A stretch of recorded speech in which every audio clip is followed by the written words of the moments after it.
அரங்கத்தில் இருக்கும் அனைவருக்கும் இறைவன் புறத்திலிருந்து சாந்தியும் சமாதானம் உண்டாகட்டும். ஒரு திரைப்படத்தின் வெற்றி விழா மற்றும் நன்றி அறிவிப்பு விழா மேடை. என்னுடைய திரைப்பயணத்தில் கிட்டத்தட்ட 20 வருடங்களுக்கு மேலாயிருச்சு. மௌனம் பேசியதை தொடங்கி இந்த நிமிடம் வரைக்கும் எந்த திரைப்படத்திற்கும் என்னுடைய திரைப்படங்களுக்கு வெற்றி விழா நடந்ததும் இல்லை, நன்றி அறிவிப்பு நடந்ததும் கிடையாது. அப்படி ஒரு சம்பவமே நடக்கலை, அப்படி ஒரு வாய்ப்பும் எனக்கு கிடைக்கலை. மாபெரும் வெற்றி படங்களாக இருக்கும் பொழுதும் வீட்டுக்குள்ளே தான் முடங்கி கிடந்திருக்கேன். அது பருத்தி வீரர்களுடைய வெற்றியாக இருக்கும்போது சரி, வணிக ரீதியாக தோல்வியை தந்தாலும் அப்பவும் வீட்டுக்குள்ளே தான் இருந்திருக்கேன், வெளியே வர்றதில்லை. நான் என்னுடைய திரைப்படங்களை பொதுவாக திரைக்கு கொண்டு வருவதற்கு வரைக்கும் தான் நான் அதை பார்த்துட்டே இருப்பேன். அதுக்கப்புறம் அதை பார்க்குற பழக்கம் இல்லை. அது தேட்டரில் என்னவா இருக்கோ அது ப்ரெஸ்ஸோவில் கூட போய் நிற்கிறது இல்லை, அந்த பழக்கம் இல்லைன்னு வச்சுங்களேன். எனக்கு அதுக்கு காரணம் என்னென்னா, நிறைய பல்வேறு விஷயங்கள் இருக்குது. இந்த நல்ல நேரத்தில் அதை பற்றி பேச வேணான்னு நினைக்கிறேன் நான். ஆனால் இந்த திரைப்படத்திற்கு முதல் முறையாக நான் மாறி கூட 2-3 இடத்துக்கு வெளியில் போக வேண்டிய சூழல் ஏற்பட்டது. அதுக்கு காரணம் என்ன அப்படின்னா, முதல்ல இங்கே நீங்கள் ப்ரெஸ்ஸோ இங்கே பார்க்கும்போதும் கூப்பிட்டாரு. இல்லை சார் நான் வரல சார், நான் அங்கெல்லாம் வர்ற ஐடியாவில் இல்லை, பொதுவாக போக மாட்டேன் நான் அப்படின்னு. அப்புறம் மறாத நாள் திருநெல்வேலி, தூத்துக்குடி இங்கெல்லாம் போயிருந்தார். அப்போ போயிருக்கும் பொழுது அப்பவும் நான் போகலை, அவர் டீம் மட்டும்தான் போயிருந்தாங்க. அந்த டீம் போயிருக்கும்போது மாரியை பார்த்து தொடர்ச்சியாக சில கேள்விகள் வந்துக்கிட்டே இருந்தது. அதை நான் செய்தி ஊடகங்களில் பார்த்துட்ருக்கேன். அது முடிஞ்சு மறாத நாள் மதுரைக்கு வந்துட்டு, மதுரையில் நான் இருந்தேன். என்னை கூப்பிட்டுட்டு தேட்டருக்கு போனாங்க. சரி நம்ம ஊருக்கு வந்திருக்காங்களேன்னு தேட்டருக்கு போனேன். அப்போ மாறி கூப்பிட்டாரு, சார்ப்பா நீங்கள் நாளைக்கு சேலம் மற்ற ஊர்களுக்கு போகிறோம், நீங்கள் வாங்கன்னு. நான் வர்றேன்னு சொல்லி ஒத்துக்கிட்டேன். அதுக்கு காரணம் என்னென்னா, இந்த திருநெல்வேலி தூத்துக்குடி அந்த இடத்துல பத்திரிகையாளர் சந்திப்பில் பத்திரிகையாளர்கள் மாறி என்கின்ற இயக்குனருக்கு கொடுத்த ஒரு நெருக்கடி தான் எனக்கு நான் அவரோடு போகணும்னு தோணுச்சு. சரி நம்ம போய் பக்கத்தில் உட்காருவோம், என்ன வகையான தாக்குதல்கள் வருது அதை நம்ம சமாளிப்போம் அப்படின்னு தான் போனேன் நான். ஆனால் நான் வந்த இடத்துல அது நடக்கலை. நடந்திருந்தால் நிச்சயமாக நான் அந்த இடத்துல மாறி பாதுகாத்திருப்பேன், அதில் எந்த மாற்று கருத்தும் கிடையாது.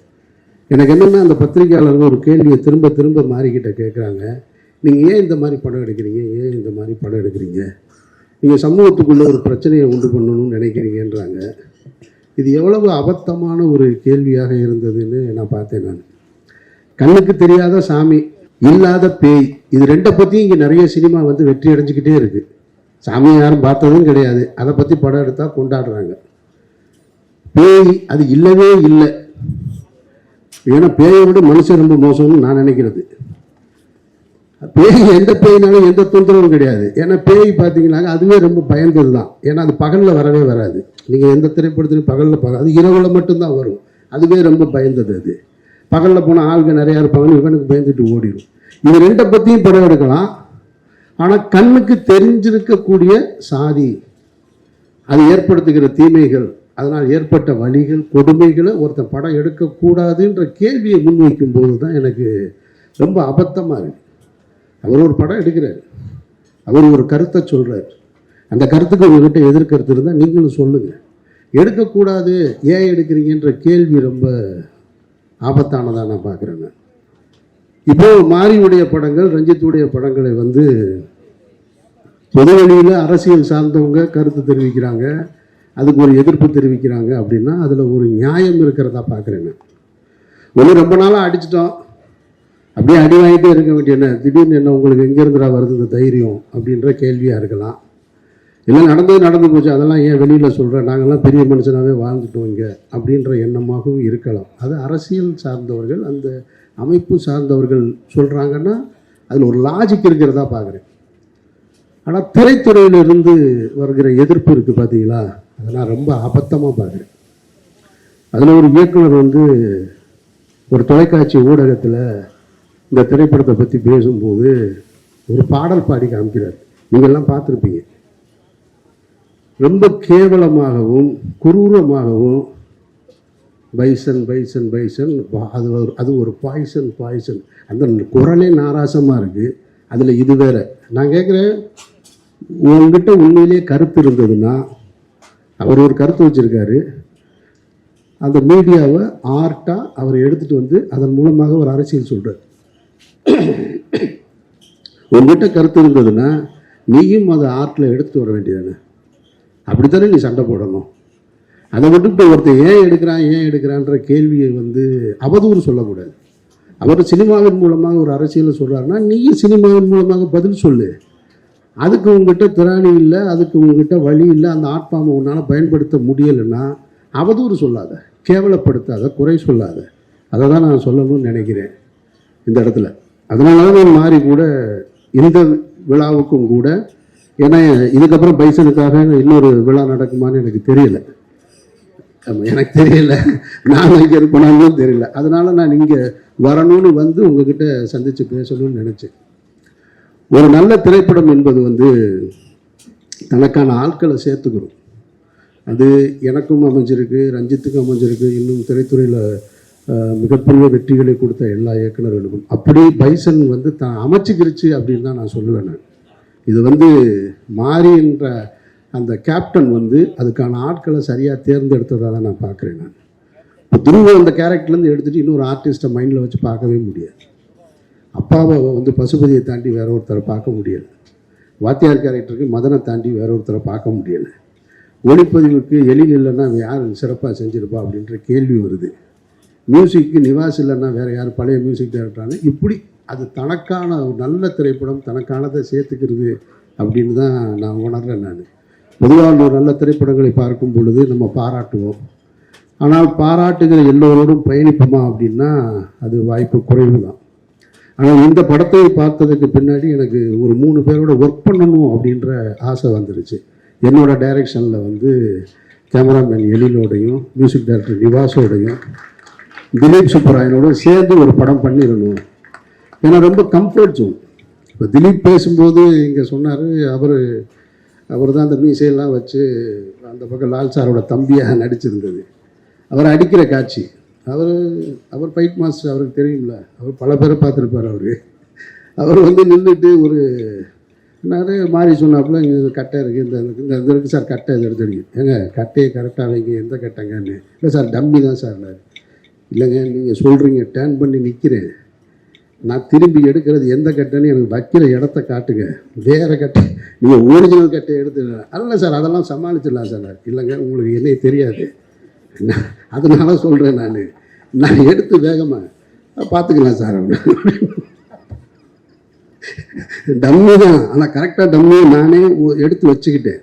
அசிஸ்டன்ட் டைரக்டர் கொஞ்சம் சார் டைரக்டருக்கு டென்ஷனாக இருந்தாங்கன்னா அசிஸ்டன்ட் டைரக்டர் மாற்றி விட்டுருவாங்கல்லன்னு, அதனால் திரும்ப ஒரு பார்த்துக்கிட்டேன் கட்டையை. நான் கட்டையை எடுத்து அடித்தா ஷார்ட் நல்லா வந்திருக்கு. மாறி சிரிச்சுட்டு மாறிட்டு அது மாதிரி சொல்கிறாப்புல, சார் எல்லாரையும் பாடாக படுத்திட்டாப்புல சார் இந்த மாஸ்டர், விடாதீங்க சார்.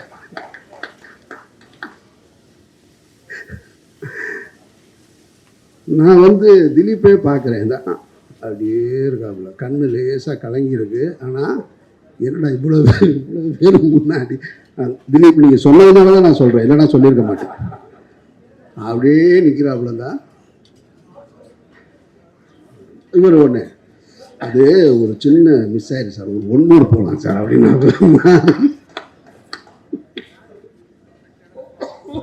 ஒரு 1 more போகலான்னு உடனே நான் ஏங்க வேணாங்கன்னு. இப்போ முதல்ல இருந்த திலீப்போட கொஞ்சம் லைட்டாக கொஞ்சம் குறைஞ்சிருச்சு. இல்லை நான் கேட்டேன், இல்லை திலீப் நான் வேணா சும்மா சீட் பண்ணவான்னு. பரவாயில்ல சார் அடிங்க சார்.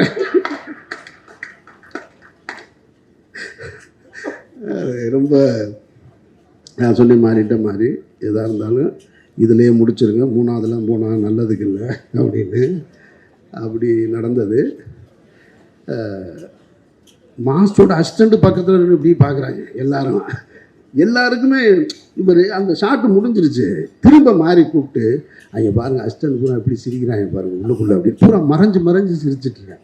ஏன்னா இந்த படத்தில் நிறைய ஃபைட் சீக்வன்ஸாக இருந்திருக்கு, வச்சு செஞ்சுருக்காப்புல அவர். அதனால் ஆனால் அதுக்கு பதிலுக்கு திலீப் என்னை ஒன்று வச்சு பண்ணிட்டாரு. அந்த பாம் அது வெடிச்சது இருக்கு இல்லையா, என் பக்கத்தில் இப்படி தான் வெடிச்சிச்சு. ஆமாம், திலீப் பார்த்த வேலை தான் அது. ரொம்ப நல்லா கம்ஃபர்ட்டாக பார்த்துக்கிட்டாப்புல. ஆனால் அது வெடித்த உடனே திரும்ப உள்ள பாய்ஸ் எல்லாம் உள்ளே வந்துட்டாங்க, ரொம்ப சேவ் பண்ணிட்டாங்க. ரொம்ப சந்தோஷம். எழில் கேமராமேனு, எழில் ரொம்ப தன்மையாகவும் இதாக. நான் இந்த அறிமுக விழாவில், இசை வெளியீட்டு விழாவை அறிமுக விழா நம்ம நடத்தணும் இல்லையா, அதில் நான் சொன்னது உங்களுக்கு நினைவு இருக்கும்னு நினைக்கிறேன். நான் சும்மா ஒரு படத்தை பார்த்துட்டு அந்த படத்தில் நடிச்சிருக்கோன்றதுக்காக இந்த வாசிக்கிற பழக்கம்லாம் கிடையாது. என் மனதுக்கு தோன்றதை தான் நான் சொல்லுவேன். அப்படி தோன்றதான் சொன்னேன். அன்றைக்கி நான் சொன்னது, பசுபதி சார் உங்களை நான் ரசித்தேன் இந்த படத்தில்னு சொன்னேன் நான். இன்றைக்கு அதைத்தான் மக்கள் பூரா சொல்கிறாங்க. துருவ சொல்லும்போது சொன்னேன் நான் சேதுல விக்ரமை பார்த்தது கூட அது போலவே ஸ்பாட்டில் பார்த்துருக்கேன் அப்படின்னு சொல்லி. அந்த அங்கீகாரம் தான் இன்றைக்கி தமிழ்நாடு முழுக்க கிடச்சிருக்கு துருவனுக்கு. அதனால் நிச்சயமாக துருவுடைய உழைப்பு ஈடு செய்ய முடியாதது. அவ்வளோ பிரமாதமாக பண்ணியிருக்கான் துருவ, அதில் மாற்று கருத்தே கிடையாது. கேமராமேனும் அதே தான், நான் மியூசிக் டைரக்டருக்கும் அதே தான். இன்றைக்கி எல்லா இடத்தையும் நான் இதெல்லாம் சொன்னேன் நான். ஏன்னா இந்த படத்தை சத்தம் இல்லாமல் இசை இல்லாமல் பார்த்தேன், அப்புறம் இசையோடு பார்த்தேன் நான். இசையோட திரையரங்கில் தான் பார்க்குறேன். ஆனால் அந்த இசை வெளியீட்டு விழாவில் மியூசிக் டைரக்டரோட பெர்ஃபார்மன்ஸ் பார்த்து சொன்னேன் நான்.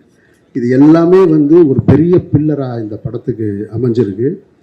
மிகப்பெரிய வாழ்த்துக்கள். எனக்கும் இந்த திரைப்படத்தில் நிறைய பேருக்கும் காட்சிகளில் தொடர்பு கிடையாது.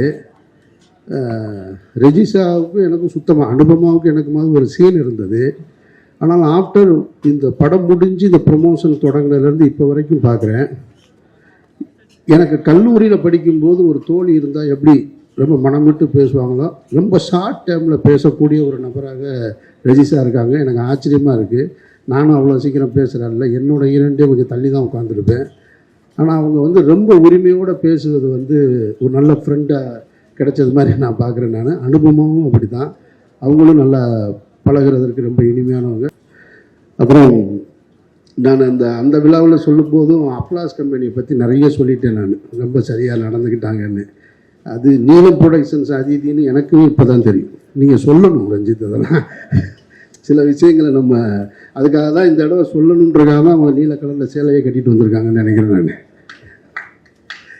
ஏன்னா ரொம்ப பர்ஃபெக்டாக இந்த எனக்கு ஷூட்டிங் நம்ம வெளிப்படங்களில் போய் நடிக்கிறோம். இப்போ தான் அது தொடர்ச்சியாக ஒவ்வொரு கம்பெனிக்கு போகிறோம். சில கம்பெனியில் சொல்கிற ப்ரோக்ராமுக்கும் அதுக்கும் சம்மந்தமே இருக்காது. ஆனால் இந்த கம்பெனியை பொறுத்த மட்டும் ரொம்ப பர்ஃபெக்டாக இருக்கும். என்னை என்னோடய மேனேஜர் இங்கே தான் இருக்கான். அவன் அடிக்கடி சொல்லிக்கிட்டே இருப்பான், சார் ரொம்ப கரெக்டாக இருக்காங்க சார், ரொம்ப பர்ஃபெக்டாக இருக்காங்க, அவங்க எதாக இருந்தாலும் முன்னாலேயே சொல்லிடுறாங்கன்னு. இந்த ஃபங்க்ஷன் நடத்துகிறதையே நீங்கள் பார்த்தீங்கனாலே தெரியும், இவ்வளவு சிறப்பாக நடத்தியிருக்காங்க. இதைத்தான் நான் அந்த ஃபங்க்ஷனில் அப்ளாஸ்ன்னு சொல்லிட்டேன்.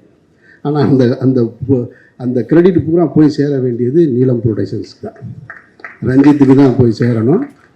ரஞ்சித்துடைய தண்டகாரண்யத்தில் நடிக்கக்கூடிய வாய்ப்பு இருந்து நான் தவற விட்டுட்டு இப்போ நீலம் ப்ரொடக்ஷன்ஸில் பைசனில் என்ன நான் இணைச்சிக்கிட்டேன். நீலம் ஸ்டுடியோஸ் ஞாபகம் வச்சுக்கிறேன். அப்படியா? அப்போ நான் ப்ரெஸ்ஸுக்கு சொல்லிடுறேன், நீலம் ப்ரொடக்ஷன்ஸ்ன்றது ரஞ்சித்து மட்டும் தயாரிப்பாளர், நீலம் ஸ்டுடியோஸ்ன்றது ரஞ்சித்தும் அதிதியும் சேர்ந்திருக்கிறது. நீங்களும் ஞாபகம் வச்சுக்கோங்க. மற்றபடி இந்த திரைப்படத்துக்குள்ளே உள்ளே போகும்போது எனக்கு யாருமே பரிச்சயம் இல்லை. இப்போ வட சென்னைக்குள்ளே உள்ளே போகும்போதாவது சமுத்திரகனி இருந்தான், ஜெகதீஷ் இருந்தார், வெற்றி ஏற்கனவே எனக்கு தெரியும், அல்லது சுப்பிரமணிய சிவா உள்ளே இருந்தான், ஆர்ட் டைரக்டர் ஜாக்கி, எல்லாமே என்னோட டீமு. இந்த படத்தில் எனக்கு தெரிஞ்ச ஒரே ஆள் ராஜா மட்டும்தான். பாக்கி எல்லாருமே புதுசு, எனக்கு யாரையுமே தெரியாது. ஆனால் என்னை ரொம்ப நல்லா பார்த்துக்கிட்டாங்க, கம்ஃபர்ட்டாக பார்த்துக்கிட்டாங்க. நானும் அவங்களோட ரொம்ப கம்ஃபர்ட்டாக இருந்தேன். ஒர்க் பண்ணதில்லை, நீங்கள் வேறு ஒர்க் பண்ணதில்லைன்னு சொன்னேன் நான். தெரியாதுன்னு எப்படி சொல்ல முடியும் இங்கே இருக்கிற யாரையும். ஒர்க் பண்ணதில்லை, ஷூட்டிங் ஸ்பாட்டில் அந்த கம்ஃபர்ட் இருந்தது. நான் அந்த விழாவில் சொன்னது தான், இந்த திரைப்படத்திற்கு இன்றைக்கு வந்து இங்கே பேசியவர்கள், இன்னும் வெளியில் எல்லாரும் பேசுகிறவங்க, திரைப்படத்தில் வந்து அந்த காட்சிக்கு வந்து கைதட்டல் வருது, என்னுடைய காட்சிக்கு இன்ட்ரொடக்ஷனில் இருக்குது, வசனத்துக்கு இருக்குது அப்படின்னா அது எல்லாமே இயக்குனருடைய சிந்தனை தான். நான் திரும்ப திரும்ப சொல்கிறதான், நடிகன் என்பவன் என்றைக்குமே இயக்குனருடைய டூல் தான். அவர் இயக்குனராக மாறிவிட முடியாது. அவர் சொல்கிறத உள்வாங்கி நம்ம கொடுக்கறது தான் ஒரு நடிகருடைய வேலையாக நான் நினைக்கிறேன். இந்த திரைப்படத்தில் அந்த மேடையில் சொன்னது தான், இந்த படத்தின் மூலமாக ஏதாவது ஒரு பேரும் புகழும் கிடைச்சதுன்னா அது மாரி செல்வராஜுக்கு தான். இங்கே நான் அந்த மாரி செல்வராஜுக்கிட்ட திருப்பி கொடுத்துட்றேன். நான் நீங்களே வச்சுக்கோங்க, அது உங்களுக்கானது. ரொம்ப சந்தோஷம். அதை தாண்டி மீடியாவுக்கு நான் அதிகமாக நன்றி சொல்ல கடமைப்பட்டிருக்கேன். காரணம், ஒரு திரைப்படம் என்பது பொழுதுபோக்கு உள்ள திரைப்படங்கள் இருக்கலாம், அது கருத்து சொல்கிற திரைப்படங்களுக்கு பெரு வெற்றி பெறுவது என்பது ரொம்ப குறைவாக தான் நடக்கும். இந்த வெற்றி விழாவை நான் எப்படி பார்க்குறேன்னா, தீபாவளிக்கு வந்த 2 படங்களில் ஒரு படம் இதைவிட பெரிய வெற்றி பெற்றிருக்கு, பணத்தால் பெரிய வெற்றி பெற்றிருக்கு. ஆனால் பைசன் பணத்தாலையும் படைப்பாலையும் மக்களிடத்திலையும் மாபெரும் வெற்றியை பெற்று. அப்போ அது ரொம்ப ரேர். ஒரு ஸ்போர்ட்ஸ் மூவி நிறைய பார்த்துருப்போம், ஆனால் எல்லா ஸ்போர்ட்ஸ் மூவிலையும் வந்து இது போல் இருக்காது. இதுக்குள்ளே வந்து ஒரு வாழ்வியல் இருக்குது, அதுக்குள்ளே கொஞ்சம் வயலன்ஸ் இருக்குது, எல்லாம் சேர்ந்து ரொம்ப மிக்ஸ்டாக சரிசமமாக மிக்ஸ் பண்ணியிருக்கு. அதை யார் அப்படின்னா மாரி செல்வராஜ் என்ற எழுத்தாளர் முடிவு செஞ்சது. எழுத்தாளர் முடிவு செஞ்சு அதை இயக்க வந்து அதுக்கு இத்தனை தொழில்நுட்ப கலைஞர்கள் உள்ளே சேர்த்து கொண்டு வந்தது. அதனால் இது எல்லா படைப்பையும் கொண்டு வந்து உங்ககிட்ட கொடுக்கும்போது நீங்கள் அதை சரியாக சேர்த்து, இதில் நீங்கள் பத்திரிகையாளர்களை நான் திரும்ப திரும்ப இதுக்கு நன்றி சொல்ல கடமைப்பட்டிருக்கேன். எல்லோரும் மிகச்சரியாக, அதாவது ஒரு பெருவாரியாக கொண்டாடிக்கிட்டு இருக்காங்க. எப்படி பைசனுக்கு மாபெரும் வரவேற்பு இருக்கோ, ஒரு 10 பேர் அதை எதிர்கருத்து சொல்லிக்கிட்டே தான் இருக்காங்க. அது எல்லா இடத்துலையும் நானும் பார்த்துட்டு தான் இருக்கேன். அது எதிர்கருத்து சொல்கிறவங்க சொல்லிக்கிட்டே இருக்கட்டும், அது இருக்கணும். படைப்பு என்றால் ஒரு படைப்புக்கான எதிர்கருத்து இருக்கணும். ஆனால் எது பெருவாரியாக இருக்குன்னா 90% மாபெரும் வரவேற்பு இருக்குது. அந்த வரவேற்பை மக்களிடத்தில் கொண்டு போய் சேர்த்து மாபெரும் வெற்றியை கொடுத்த ஊடக நண்பர்களுக்கும் பத்திரிகையாளர்களுக்கும் என்னுடைய நன்றியை தெரிவிச்சுக்கிறேன். ரொம்ப நன்றி, வணக்கம்.